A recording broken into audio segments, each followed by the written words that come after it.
Hello students, આજે આપણે મહાબીજાણુ પર્ણની વાત કરીશું. મહાબીજાણુ પર્ણો માદા સાયકસમાં જોવા મળે છે. મહાબીજાણુ પર્ણો પલ્લવપર્ણોની વચ્ચે એટલે કે માદા શંકુમાં આવેલા હોય છે. મહાબીજાણુ પર્ણો પલ્લવપર્ણોનું રૂપાંતર છે. હવે આપણે જોઈએ, માદા સાયકસ પુખ્ત થઈ જતાં તેના પ્રકાંડની ટોચે શંકુ આકારે ગોઠવાયેલા મહાબીજાણુ પર્ણો જોવા મળે છે. તો આ રીતે માદા સાયકસમાં પુખ્ત થઈ જતાં પ્રકાંડની ટોચે મહાબીજાણુ પર્ણો જોવા મળે છે. શરૂઆતમાં આ બીજાણુ પર્ણો એકબીજા સાથે એકત્રિત રહીને એક મોટી ઘુમ્મટાકારની પીળા રંગની કલિકા બનાવે છે. પ્રકાંડ સતત વૃદ્ધિ પામતો હોવાથી પ્રકાંડની ધરીને આગળ વધારે છે. પ્રકાંડ સતત વૃદ્ધિ પામતો રહે તેથી પ્રકાંડની ધરીને આગળ વધારે અને ફરીથી નવા પર્ણો અને સલ્કી પર્ણો ઉત્પન્ન થયા કરે. આથી મહાબીજાણુ પર્ણો પલ્લવપર્ણોની સમૂહની નીચેની બાજુએ જોવા મળે છે. આ પલ્લવપર્ણો છે. આ જે મોટા મોટા દેખાય છે એ પલ્લવપર્ણો છે. તેની વચ્ચે આ રીતે અહીંયા નીચેની અહીંયા પ્રકાંડ પર સલ્કીપર્ણો જોવા મળે. મહાબીજાણુપર્ણો અને પલ્લવપર્ણો એકબીજાને એકાંતરે ગોઠવાયેલા હોય. મહાબીજાણુપર્ણો અને પલ્લવપર્ણો એકબીજાને એકાંતરે ગોઠવાયેલા. મહાબીજાણુપર્ણ પછી પલ્લવપર્ણ એ રીતે ગોઠવાયેલા હોય. મહાબીજાણુપર્ણોને સ્ત્રી કેસર પણ કહે છે. એ જ રીતે લઘુબીજાણુપર્ણોને પુંકેસર કહે છે. તે રીતે મહાબીજાણુપર્ણોને સ્ત્રી કેસર કહે છે. મહાબીજાણુપર્ણ પલ્લવપર્ણનું જ રૂપાંતર છે. મહાબીજાણુપર્ણ તો મહાબીજાણુપર્ણ 10 ઇંચ લાંબુ, ઉપરના ભાગમાં પહોળું, આ રીતે પહોળું હોય, નીચેથી સાંકડું જોવા મળે. ઉપરથી પહોળું, નીચેથી સાંકડું હોય છે. ઉપરના પહોળા અંડાકાર દ્વિસમચતુષ્કોણીય ભાગને ફલક કહેવાય. આ ભાગને શું કહેવાય? ફલક. ફલક કહે છે. એની કિનારી કાંટાવાળી અને વાંકી હોય થોડી. જોઈએ ફરીથી તો મહાબીજાણુપર્ણ 10 ઇંચ લાંબુ, ભાલાકાર, ઉપરના ભાગમાં પહોળું અને નીચેથી સાંકડું અને ઉપરના પહોળા અંડાકાર દ્વિસમચતુષ્કોણીય ભાગને ફલક કહે છે. તેની કિનારી કાંટા જેવા દાંતા ધરાવે છે. આ મહાબીજાણુપર્ણની પાર્શ્વ બાજુએ 3 થી 8 લાલ રંગના અંડકો અથવા મહાબીજાણુ ધાની આવેલું હોય છે. આ રીતે 3 થી 8 અંડકો, આ અંડકો છે અથવા એને મહાબીજાણુ ધાની તરીકે પણ ઓળખવામાં આવે છે. અંડકો જ્યારે યંગ હોય ત્યારે તે લીલા રંગના હોય, પણ જ્યારે તે પુખ્ત થાય ત્યારે તે લાલ રંગના થઈ જાય છે. આ મહાબીજાણુપર્ણો સાયકસની જુદી જુદી જાતિઓમાં જુદી જુદી રચનાવાળા હોય છે. મહાબીજાણુપર્ણો સાયકસની અલગ અલગ જાતિઓમાં અલગ અલગ જોવા મળે. કોઈમાં મોટા હોય, કોઈમાં આ જે દંડ દેખાય છે નીચે એ નાનો હોય, કોઈમાં ફલક મોટું હોય. આ જે દંડ દેખાય છે કોઈમાં લાંબો હોય, કોઈમાં નાનો હોય જોવા મળે. જોઈએ આપણે સાયકસ રિવોલ્યુટામાં. આ છે સાયકસ રિવોલ્યુટા, આ છે સાયકસ સર્સિનાલિસ, આ છે સાયકસ હોવાચી, જેમાં આ મહાબીજાણુપર્ણો જોવા મળે છે. આ વચ્ચે છે ફલક છે, ઉપરની બાજુએ, નીચે દંડ જોવા મળે છે. સાયકસ પેક્ટિનાર, સાયકસ સિયામેન્સિસ તમે જોઈ શકો છો, બધામાં અલગ અલગ રીતે જોવા મળે છે. મહાબીજાણુ ધાની એટલે કે અંડકની ફલન પહેલાંની રચના. મહાબીજાણુપર્ણોમાં અંડક અથવા મહાબીજાણુની કિનારી પર આવેલા જરાયુમાંથી ઉત્પન્ન થાય છે. મહાબીજાણુ ધાની શેમાંથી ઉત્પન્ન થાય? કિનારી પર આવેલા જરાયુમાંથી. પ્રત્યેક અંડક અદંડી એટલે કે દંડ ન હોય. અંડકને દંડ ન હોય. 6 સેન્ટીમીટર લાંબુ અને 4 સેન્ટીમીટર પહોળું અને ઉર્ધ્વમુખી હોય છે. તેનો દેહ મૃદુતકીય કોષોનો બનેલો હોય છે, જેને પ્રદેહ કહે છે. પ્રદેહને ફક્ત એક જ આવરણ હોય છે. ઉર્ધ્વમુખી એટલે અંડછિદ્ર, અંડતલ અને આ રીતે અંડછિદ્ર, અંડતલ એક જ રેખામાં જોવા મળે તો તેને ઉર્ધ્વમુખી કહેવામાં આવે છે. આ આવરણ અંડતલીય પ્રદેશમાંથી નીકળે છે. આપણે સાયકસના અંડકનો ઊભો છેદ એટલે કે ઊભો છેદ લઈએ તો આ રીતે જોવા મળે. ઉપર અંડછિદ્ર જોવા મળે, અંડાવરણો જોવા મળે જે 3 હોય, અંદરનું, મધ્ય અને બાહ્ય. તો બાહ્ય અંડાવરણ એ નરમ મૃદુ હોય, જ્યારે અંદરનું બી નરમ અને મૃદુ હોય, અને મધ્ય જે કઠણ હોય છે. બાહ્ય મૃદુતકીય આવરણને સાર્કોટેસ્ટા કહેવામાં આવે, જ્યારે અંદરનું હોય તેને સ્ક્લેરોટેસ્ટા કહેવામાં આવે છે. મૃદુતકીય કોષોનો બનેલો ભાગ અંદરની બાજુએ જોવા મળે છે, તેને પ્રદેહ કહેવામાં આવે છે. આ છે પ્રદેહ. તેમાં સ્ત્રીજન્ય ધાની જોવા મળે. આ પરાગકોટર જોવા મળે છે, જેમાં પરાગરજનો સંગ્રહ થાય. માદાજન્યુ જનક તે ફિમેલ ગેમેટોફાઇટ. હવે આપણે તેનું ડિસ્ક્રિપ્શન જોઈએ તો મહાબીજાણુ પર્ણોમાં અંડક અથવા મહાબીજાણુ ધાની કિનારી ઉપર આવેલા જરાયુમાંથી ઉત્પન્ન થાય. તેમાંથી ઉત્પન્ન થાય કિનારી ઉપર આવેલા જરાયુમાંથી. અને અંડક અડંડી 6 સેન્ટીમીટર લાંબુ, 4 સેન્ટીમીટર પહોળું અને ઉર્ધ્વમુખી હોય છે. તેનો દેહ મૃદુતકીય કોષોનો બનેલો હોય છે, તેથી તેને પ્રદેહ કહેવાય છે. પ્રદેહને ફક્ત એક આવરણ હોય.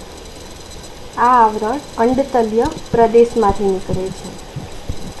આ અંડક આવરણ ઉપર એકબીજાને મળતું નથી, પણ એક ડીંટડી જેવો પ્રક્ષેપ બનાવે છે, જેની મધ્યમાં આવેલા છિદ્રને ઉપરની બાજુ જે મધ્યમાં છિદ્ર આવેલું એને અંડછિદ્ર કહે છે. અંડક આવરણ 3 સ્તરોનું બનેલું હોય. અંડક આવરણ 3 સ્તરોનું બનેલું હોય. તેનું સૌથી બહારનું સ્તર મૃદુ, માંસલ અને ચીકણું હોય. સૌથી અંદરનું સ્તર પણ નરમ, માંસલ હોય. અંદરનું સ્તર નરમ અને માંસલ હોય, જ્યારે મધ્ય સ્તરે કાષ્ઠમય એટલે કઠણ હોય છે.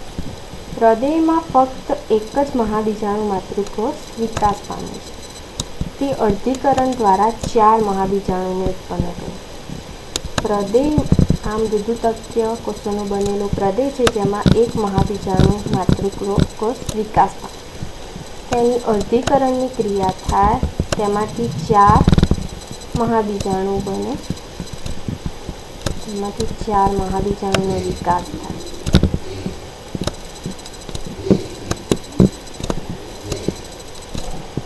આ રીતે તેમાંથી ઉપરના જે 3 છે એ નાશ પામે અને જે નીચેનો છે એ સક્રિય રહે.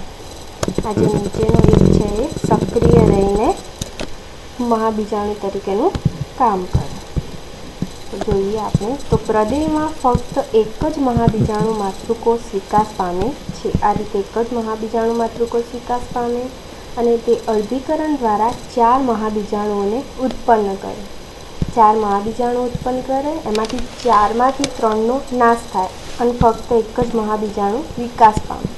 અને જે સક્રિય મહાબીજાણુનો વિકાસ થાય તેને ભ્રૂણપુટ તરીકે કાર્ય કરે. આ જે સેલ નીચેનો વધ્યો એ ભ્રૂણપુટ તરીકે કાર્ય કરે. પ્રદેહનો ઉપરનો ભાગ અંડછિદ્રની નીચે ચંચુવત પ્રવર્ત બનાવે, તેને પ્રદેહ ચંચુ. પ્રદેહ છે એની ઉપરની બાજુએ એટલે અંડછિદ્રની નીચે ચંચુવત પ્રવર્ત બનાવે. આ રીતે પ્રવર્ત બનાવે તેને પ્રદેહ ચંચુ કહેવાય. પ્રદેહ અને અંડછિદ્ર વચ્ચે એક કોટર આવેલું હોય, જેને પરાગવેશ્મ કહેવાય. પ્રદેહ ચંચુ પરાગવેશ્મને અંશતઃ 2 કોટરોમાં વિભાજિત કરે છે.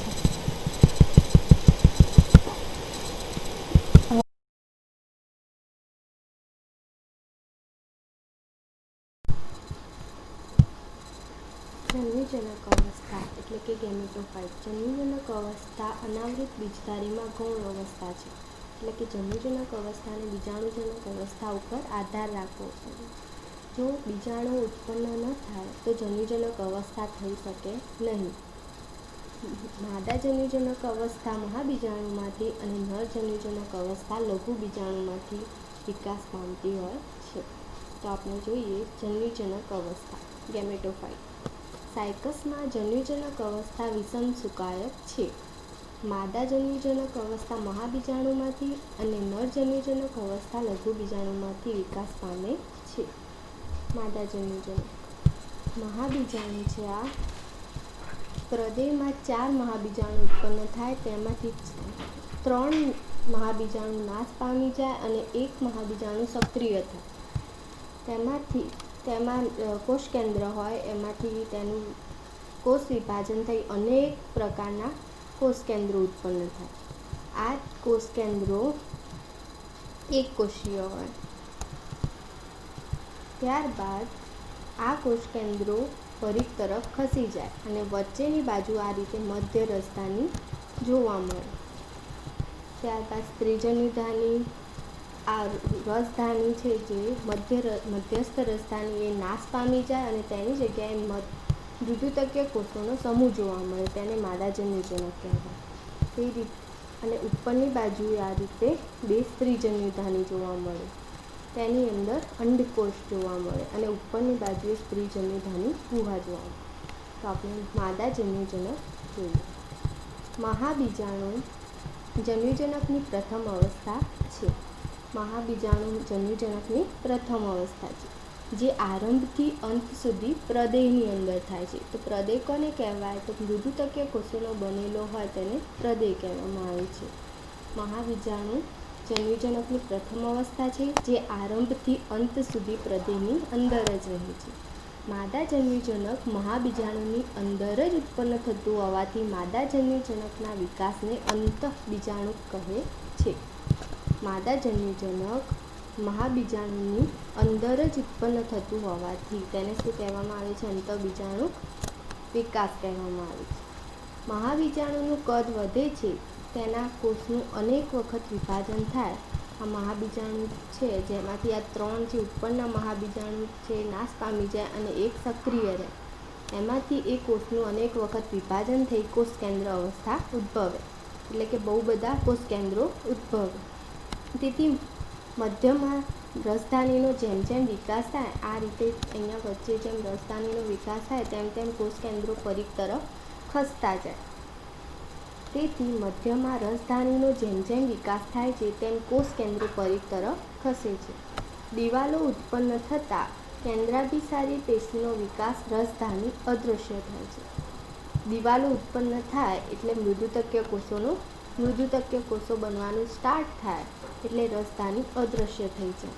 વિકાસની અંતે ઉત્પન્ન થયેલા મૃદુતકીય કોષોનો સમૂહ માદા પૂર્વદેહ અથવા માદા જન્યુજનક તરીકે ઓળખાય. માદા પૂર્વદેહનો વ્યાસ 3 મિલીમીટર. તેના અગ્રભાગના કોષો તૂટતા કોટર બને, તેને સ્ત્રીજન્યુધાની કોટક કહે છે. માદા પૂર્વદેહનો વ્યાસ 3 મિલીમીટર અને તેના અગ્રભાગના કોષો તૂટતા કોટર બને. એ કોટરને શું કહેવામાં આવે? શુક્રવેશમાં અથવા સ્ત્રીજન્યુધાની કોટર. આ કોટરની નીચે 2 થી 8 જેટલી સ્ત્રીજન્યુધાની ઉત્પન્ન થાય. આ રીતે તેમાં 2 થી 8 જેટલી સ્ત્રીજન્યુધાની ઉત્પન્ન થાય. સુકાઈના નીચેના કોષો કદમાં મોટા, પુષ્કળ મંડકણો જે ભ્રૂણને પોષણ પૂરું પાડે છે. ભ્રૂણ પોષ એ ફલન પહેલાં જ ઉત્પન્ન થાય. સુકાઈના જે નીચેના કોષો હોય કદમાં કેવા મોટા, પુષ્કળ પ્રમાણમાં મંડકોષો અને ભ્રૂણને પોષણ પૂરું પાડે એટલે કે ભ્રૂણપોષ બનાવે અને ભ્રૂણપોષ એ ફલન પહેલાં ઉત્પન્ન થાય. આ સાયકસની સ્ત્રીજન્યુધાનીની રચના છે. તેમાં આ રીતે 2 ગ્રીવાકોષો 2 કોષોના જ બનેલા હોય અને તેમાં ગ્રીવાકોષો અને અંડધાનિકા એ રીતે 2 ભાગ પડે સ્ત્રીજન્યુધાનીમાં. તેમાં અંડધાનિકામાં અંડધાની અને અંડકોષ આવેલા હોય. તેમાં ગ્રીવા માર્ગ કોષોનો અભાવ હોય. સાયકસની સ્ત્રીજન્યુધાનીમાં ગ્રીવા માર્ગ કોષ એટલે કે ગ્રીવા કોષોની નીચે ગ્રીવા માર્ગ કોષો આવેલા હોય તેનો અભાવ જોવા મળે. સ્ત્રીજન્યધાની. પ્રત્યેક સ્ત્રીજન્યધાની બે ભાગની બનેલી હોય છે, અંડધાનિકાય અને ગ્રીવા. અંડધાનિકાય તલસ્થ ભાગ છે, જેમાં એક મોટો અંડકોષ આવેલો હોય છે. અંડધાનિકાયમાં એક મોટો અંડકોષ આવેલો હોય છે. અંડધાનિકાય શરૂઆતમાં અંડધાની માર્ગકોષ હોય છે. અંડધાનિકાયમાં શરૂઆતમાં અંડધાની માર્ગકોષ બનાવે, પણ તે તરત જ નાશ પામી જાય. ગ્રીવા ફક્ત બે કોષોની બનેલી હોય છે. તેમાં ગ્રીવા માર્ગકોષોનો અભાવ હોય છે. અને ગ્રીવા ફક્ત બે કોષોની બનેલી હોય છે. સાયકસની સ્ત્રીજન્યધાનીમાં આવેલા અંડકોષ આખી વનસ્પતિ સૃષ્ટિમાં સૌથી મોટો અંડકોષ છે. સાયકસની સ્ત્રીજન્યધાનીમાં આવેલો અંડકોષ આખી વનસ્પતિ સૃષ્ટિમાં સૌથી મોટો અંડકોષ છે. તે જ રીતે સાયકસની પૂજન્યધાનીમાં આવેલો પૂજન્યકોષ એ પણ વનસ્પતિ સૃષ્ટિમાં સૌથી મોટો પૂજન્યકોષ છે. સ્ત્રીજન્યધાનીની ફરતે કોષોનું એક આવરણ હોય છે. સ્ત્રીજન્યધાનીની ફરતે કોષોનું એક આવરણ જોવા મળે છે. હવે આપણે નરજન્યુજનક જોઈએ. લઘુબીજાણુ અથવા પરાગરજ લઘુબીજાણુધાનીમાંથી બહાર નીકળે તેમાં કેટલાક ફેરફારો થાય છે, જેને પરિણામે નરજન્યુજનક ઉત્પન્ન થાય. નરજન્યુજનકમાં કેવું હોય તો આ રીતે પરાગરજ હોય, તેની સપાટી લીસી હોય, એક સ્તરીય અને એકકીય હોય, અને તેની સપાટી દ્વિસ્તરીય એટલે કે બે સ્તરોની બનેલી હોય. બહારનું સ્તર અને અંદરનું સ્તર એ રીતે સ્તરો જોવા મળે. અને લઘુ બીજાણુ છે એ એકકોષી એટલે કે એક જ કોષોનું બનેલું હોય. પછી તેમાં લઘુકોષ એ અસમાન રીતે વિભાજન પામે, એટલે આ રીતે ઉપર મોટો જે કોષ છે એ પૂજન્યધાની આરંભ કોષ કહેવાય, અને આ જે નાનો નીચે દેખાય છે એ પૂર્વદેહ કોષ તરીકે હોય. ત્યારબાદ આ પૂર્વદેહ કોષ તો એમનો એમ રહેશે, પરંતુ પૂજન્યધાની આરંભ કોષ ફરીથી વિભાજન પામશે અને તેમાં બે કોષ બનશે. એમાં જે મોટો કોષ હશે ઉપરનો તેને નાલ કોષ કહેવાય, અને નીચેનો જે જનન કોષ કહેવાય. અને આ નીચે છે પૂર્વદેહ કોષ. એટલે તેમાં કઈ રીતે લઘુબીજાણુમાં જોવા મળશે? પહેલાં નાલ કોષ, પછી જનન કોષ અને પછી પૂર્વદેહ કોષ, એ રીતે ક્રમશઃ દેખવા મળે. અને તે ત્રિકોષીય હોય, એટલે લઘુબીજાણુ ત્રિકોષીય જોવા મળે. પછી શું થશે તો નાલ કોષ એ બે કોષો ઉત્પન્ન કરશે, દંડકોષ અને દેહકોષ. નાલકોષ એ પરાગનલિકા બનાવે. નાલકોષ છે એ આમ કરીને આમ પરાગનલિકા બનાવે, અને જનનકોષ છે એ દેહકોષ અને દંડકોષ બનાવશે. હવે આપણે નરજન્યુજનક જોઈએ તો લઘુબીજાણુ અથવા પરાગરજ. લઘુબીજાણુને પરાગરજ પણ કહેવામાં આવે છે. જે રીતે લઘુબીજાણુધાનીને પુંકેસર કહે છે, તે રીતે લઘુબીજાણુને પરાગરજ કહેવામાં આવે છે. લઘુબીજાણુ અથવા પરાગરજ લઘુબીજાણુધાનીમાંથી બહાર નીકળે તે પહેલાં તેમાં કેટલાક ફેરફારો થાય છે, જેને પરિણામે નરજન્યુજનક ઉત્પન્ન થાય છે. લઘુબીજાણુ લીસું, એકકીય અને દ્વિસ્તરીય એટલે કે બે સ્તરોનું બનેલું હોય છે. બહારનું સ્તર બાહ્ય સ્તર અને અંદરનું સ્તર અંતઃસ્તર તરીકે ઓળખાય છે. લઘુબીજાણુ એકકોષીય હોય છે, એટલે કે એક કોષનું બનેલું હોય છે. સૌપ્રથમ લઘુબીજાણુનું અસમાન રીતે વિભાજન થશે અને એમાં બે અસમાન કોષો જોવા મળશે. જેમાંના નાના કોષને પૂર્વદેહ કોષ, જેમાંના નાના કોષને શું કહેવામાં આવશે? પૂર્વદેહ કોષ. અને મોટા કોષને પૂજન્યુધાની કોષ. ઉપરની બાજુ જે મોટો કોષ છે તેને પૂજન્યુધાની કોષ આરંભ કોષ કહેવામાં આવે, અને નાનો જે દેખાય છે તેને પૂર્વદેહ કોષ કહે છે. આ મોટા કોષને ફરીથી અસમાન વિભાજન થતાં બે અસમાન કોષો ઉત્પન્ન થાય, જેમાંના મોટા કોષને નાલ કોષ અને નાના કોષને જનન કોષ.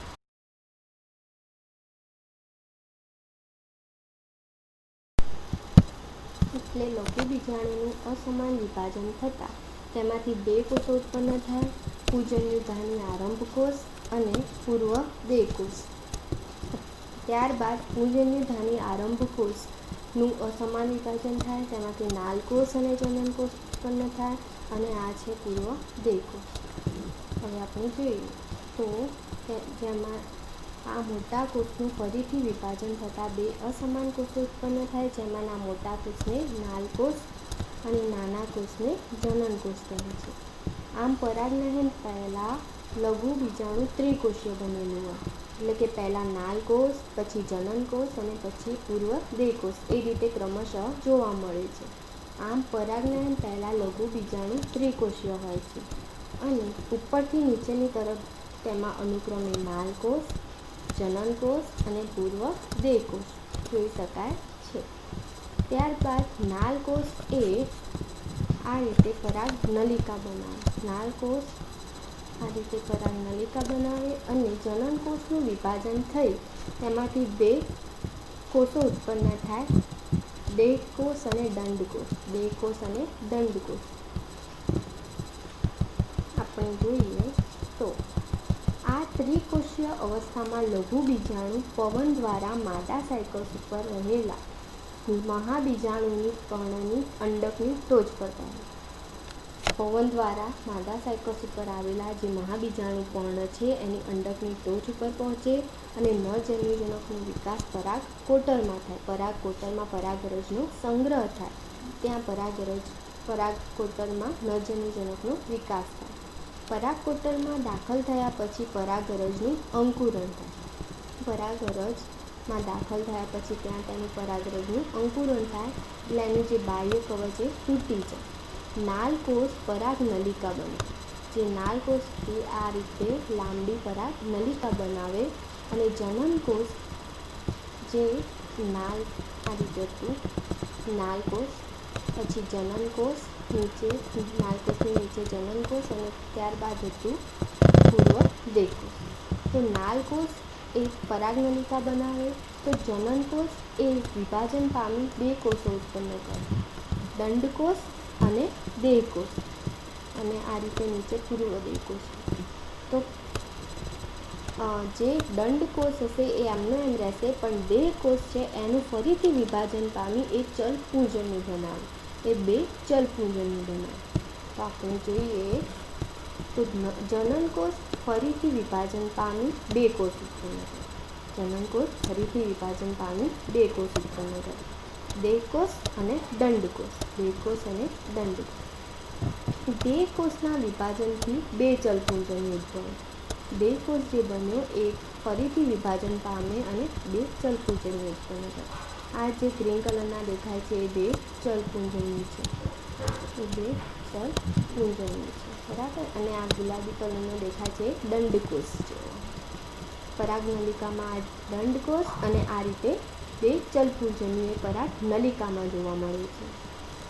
ચલ પૂજન્યુ એ બહુપક્ષીય એટલે કે તેમાં બહુ બધા પક્ષીઓ જોવા મળે અને ભમરડા જેવો એટલે ગોળ ગોળ ભમરડા જેવો જોવા મળે છે.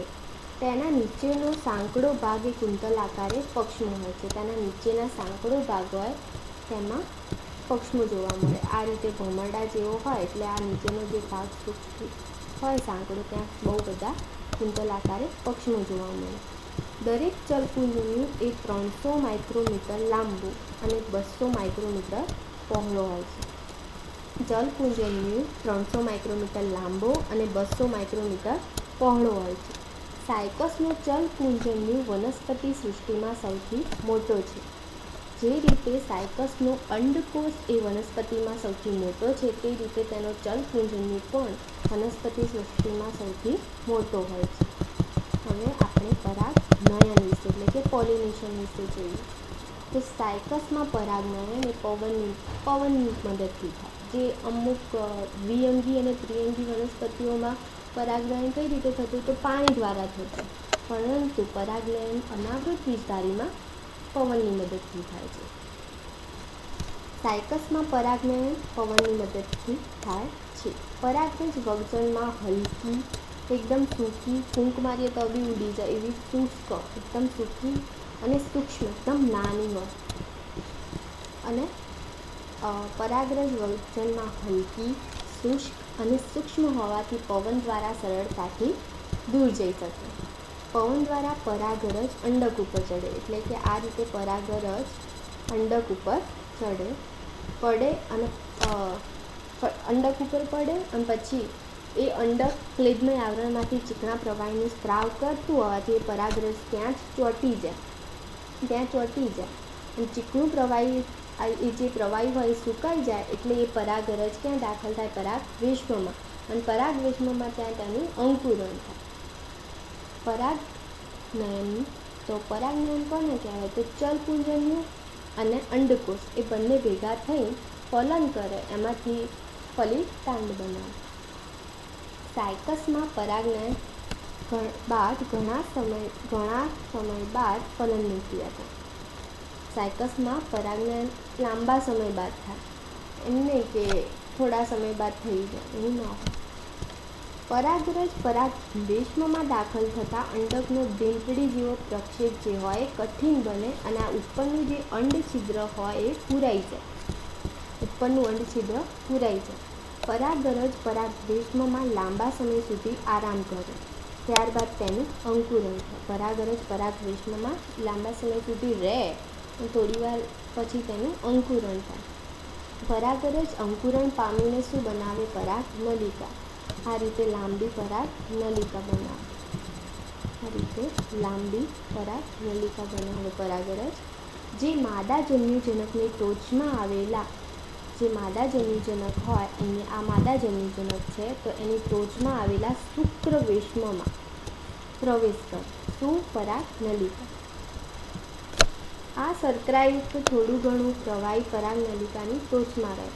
થોડું ઘણું જે શર્કરાયુક્ત પ્રવાહી હોય પરાગનલિકાની ટોચમાં પણ જોવા મળે, જેથી ઊંચા આશ્રિતી દાબના લીધે પરાગનલિકાની ટોચ છે તૂટી જાય અને આ પરાગનલિકામાં જે બે પૂજન્યો હતા એ આ દિવાલ તૂટી જાય એટલે એ ઉપર આવી અને શુક્રવેશમમાં દાખલ થાય. શુક્રવેશમમાં એકત્રિત થયેલા શર્કરાયુક્ત પ્રવાહીમાં તેઓ મુક્ત રીતે તરી શકે. જે પૂજન્યો હતા એ મુક્ત રીતે તરી શકે. એમાંથી એક ચલપૂજન્યુ સ્ત્રીજન્ય ધાની ગ્રીવામાંથી થઈ અંડકોષને ફલિત કરે. એમાંથી એક પૂજન્યુ સ્ત્રીજન્ય ધાની ગ્રીવા, એટલે ગ્રીવા જે આપણે જોયું સ્ત્રીજન્ય ધાનીમાં આ રીતે ગ્રીવા હતી એ 2 કોષની બનેલી અને આ રીતે નીચે અંડધાનિકાય જેમાં અંડકોષ જોવા મળતો હતો. તો આ રીતે ગ્રીવામાંથી પસાર થઈ ચલપૂજન્યુ ધાની અને અંડકોષ એ બંને એકબીજા સાથે જોડાઈ જાય એટલે જોડાઈને ફલન થાય અને ફલન થઈને તેમાંથી ફલિતાંડ બને.